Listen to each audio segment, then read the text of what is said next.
जगदलपुर में संसदीय सचिव द्वारिकाधीश यादव करीन ध्वजारोहण और परेड के सलामी। जगदलपुर में स्वाधीनता दिवस के समारोह गरिमापूर्ण ढंग ले मनाएगी। जगदलपुर के लालबाग परेड मैदान में हुए समारोह में मुख्य अतिथि के रूप में आदिम जाति कल्याण विभाग के संसदीय सचिव द्वारिकाधीश यादव ध्वजारोहण करीन और परेड के सलामी लीन। संगे संग मुख्यमंत्री के संदेश ला जनता के सामने वाचन करीन। एक कार्यक्रम में नक्सली हिंसा में शहीद हुए जवान मन के परिवार वाला मन ला पुलिस विभाग डहर ले शाल और श्रीफल दे के सम्मानित करेगी। उन्हें 58 पुलिस अधिकारी कर्मचारी मन ला ओमन के उत्कृष्ट कार्य पर घलो सम्मानित करेगी।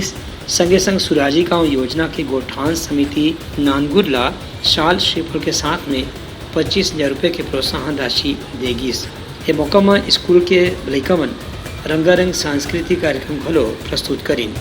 ब्यूरो रिपोर्ट उत्तलंका न्यूज़।